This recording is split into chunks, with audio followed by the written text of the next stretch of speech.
Bismillahirrahmanirrahim. Assalamualaikum warahmatullahi wabarakatuh. Perkenalkan, saya Nur Fitriani Irwan, kelas manajemen. Di sini saya akan menjelaskan jual beli dengan sampel menurut 4 mazhab. Di sini terjadi perbedaan pendapat di kalangan ulama fikih.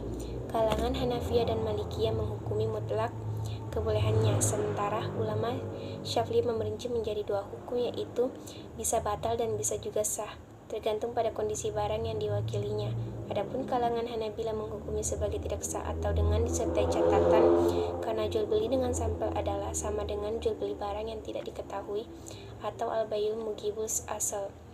Alasan dipandang sahnya jual beli dengan sampel oleh 3 ulama mazhab, yang pertama Hanafiyah, Malikiyah, dan Syafi'iyah, adalah lebih didorong karena hal tersebut sudah mafhum secara urf atau tradisi. Di dalam urf ini, masing-masing pihak yang melakukan akad telah melakukan beberapa uji materi terhadap sampel, khususnya terhadap barang yang bisa ditakar atau ditimbang. Terhadap kedua tipe barang ini, sampel kadang dianggap mampu mempresentasikan kondisi semua barang yang hendak dibeli. Namun, untuk menghindari kemungkinan terjadinya garar dan gabam atau kecurangan sehingga berakibat merugikan atau dilarang salah satu pihak yang bertransaksi, maka ketiga ulama mazhab mensyaratkan bahwa barang bisa diambil sampelnya adalah harus barang yang bersifat homogen atau sejenis. Adapun bila kondisi mabi atau barang yang diperdagangkan bersifat heterogen dan bercampur, maka ketiga ulama mazhab tersebut menyatakan tidak sahnya jual beli. Maka ulama kalangan Syafi'iyah menegaskan batalnya akad dan harus dimulai dengan akad yang baru. Adapun bila terjadi sedikit penyimpangan dari sampel yang ditunjukkan, maka pembeli bisa memutuskan khiyar, yaitu opsi untuk membatalkan atau meneruskan jual beli. Pandangan kalangan Hanabila menyatakan bahwa tidak sah jual beli dengan sampel, tapi dengan disertai catatan. Syekh Wahbah Al-Zuhaili menjelaskan pandangan kalangan ini sebagai berikut. Artinya, kalangan Hanabila berkata bahwa jual beli sampel tidak sah. Misalnya, seorang pedagang menunjukkan satu sampel gandum, kemudian menjual sekarung gandum yang diambil jenis sampelnya tadi, maka jual beli seperti ini adalah tidak sah.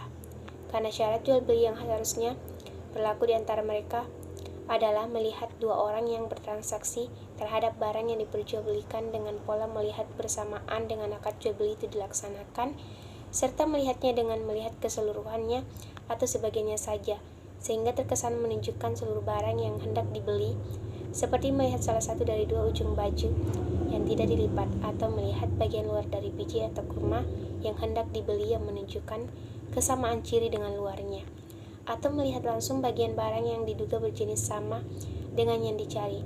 Al-Zuhaili, Al-Fiqh Al-Islami wa Adilatuhu, Beirut.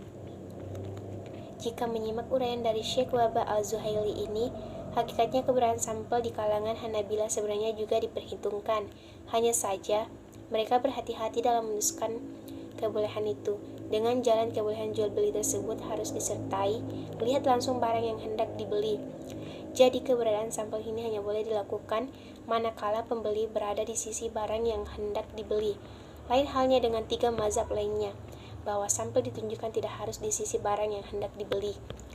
Sekian, mohon maaf apabila terdapat kesalahan kata. Wassalamualaikum warahmatullahi wabarakatuh.